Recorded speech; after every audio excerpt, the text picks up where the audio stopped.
When a scholar begins with the same sentiment and conclusion as he or she had, in this case, he, in freshman year, then there may be some problems. There may be some problems in the reasoning.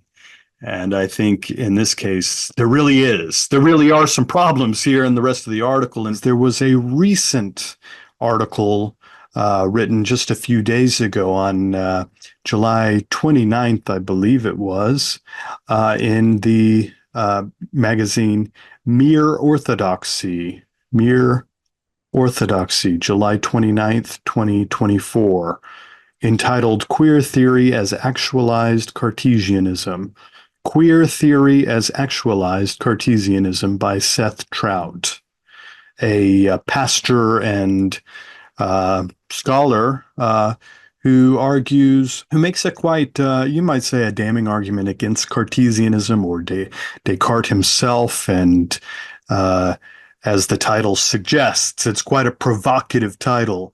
This is how he begins. My freshman year of college, I was assigned to read the 17th century work by René Descartes, Discourse on Method, the original home of the Cogito, I think, therefore I am. The famous Cogito, you might say. The thinker was the sine qua non of the person. And he goes on to talk about the Cogito, and he immediately claims this. Cogito, while being first and foremost an epistemological tool for Descartes, entails an anthropology that says your body isn't you. It is the container of you. The most you part of you is your thoughts, not your body, end quote. Potentially aside, I didn't like how it could be used to dismiss the unborn or the mentally impaired from full personhood. Beyond simply asking about the ethical implications, I saw it as simply non-functional. People must relate bodily. So this is the first page of his article. This is how it begins. Trout, you have gotten Cartesianism wrong, certainly.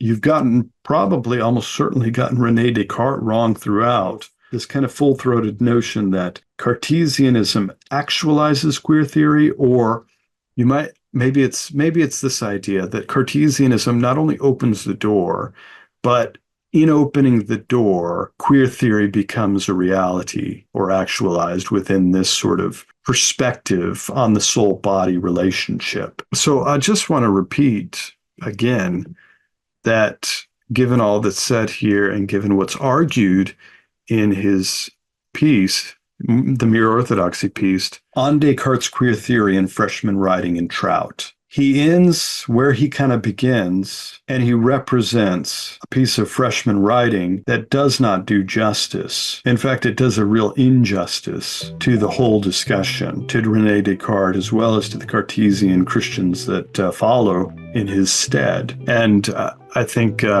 this is unfortunate.